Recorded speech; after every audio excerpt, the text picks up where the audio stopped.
السلام علیکم۔ قرابت داروں سے صلہ رحمی اور حسن سلوک کا حکم۔ سورہ روم۔ قرابت دار کو، مسکین کو، مسافر کو، ہر ایک کو اس کا حق دے۔ یہ ان کے لیے بہتر ہے جو اللہ کی رضا چاہتے ہوں، ایسے ہی لوگ نجات پانے والے ہیں۔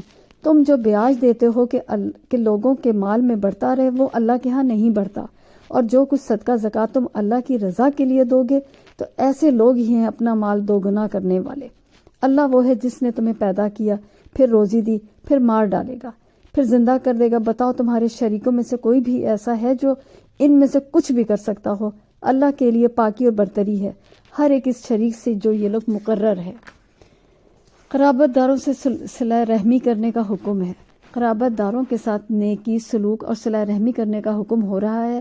مسکین اس کو کہتے ہیں جس کے پاس کچھ نہ ہو، کچھ ہو لیکن بقدر کفایت نہ ہو، اس کے ساتھ بھی سلوک و احسان کرنے کا حکم ہو رہا ہے۔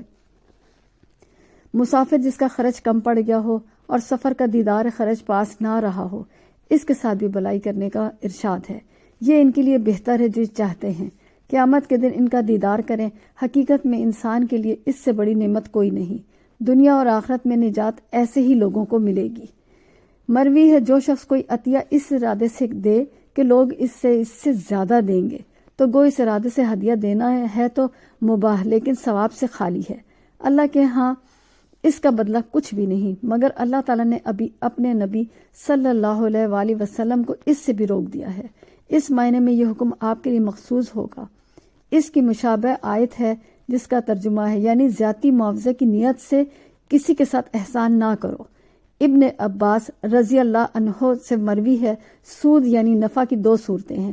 ایک تو بیوپار تجارت میں سود، یہ تو حرام ہے۔ دوسرا سود یعنی زیادتی جس میں کوئی حرج نہیں، وہ کسی کو اس ارادے سے ہدیہ تحفہ دینا کہ یہ مجھے اس سے زیادہ دے گا۔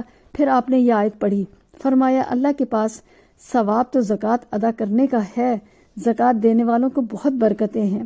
صحیح حدیث میں ہے جو شخص ایک کھجور بھی صدقے میں دے گا لیکن حلال طور سے حاصل کی ہوئی ہو تو اسے اللہ تعالیٰ رحمان و رحیم اپنے دائیں ہاتھ میں لیتا ہے اور اس طرح پالتا اور بڑھاتا ہے جس طرح تم میں سے کوئی اپنے گھوڑے یا اونٹ کے بچے کی پرورش کرتا ہے، یہاں تک کہ وہی ایک کھجور احد پہاڑ سے بھی بڑا ہو جاتا ہے۔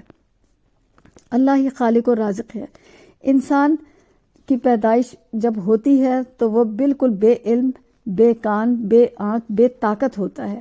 پھر اللہ تعالیٰ اسے سب چیزیں عطا فرماتا ہے، مال، ملکیت، کمائی، تجارت، غرض بے شمار نعمتیں عطا کرتا ہے۔ دو صحابیوں کا بیان ہے کہ ہم حضور صلی اللہ علیہ وآلہ وسلم کی خدمت میں حاضر ہوئے۔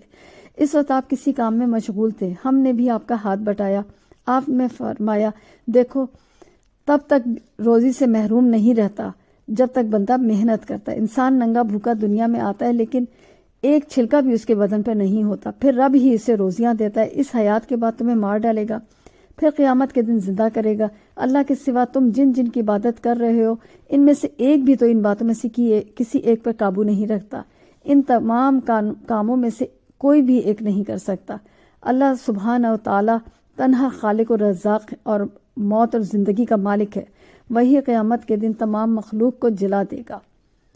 وہی عزت و جلالی والی ذات والا ہے، کوئی اس کا شریک ہو یا اس جیسا ہو یا اس کے برابر ہو یا اس کی اولاد ہو یا ماں باپ ہو، وہ واحد ہے، صمد، فرد ہے، ماں باپ اولاد سے پاک ہے، اس کا کوئی کفو کوئی نہیں۔ اللہ ہمیں ہدایت دے، آمین ثم آمین۔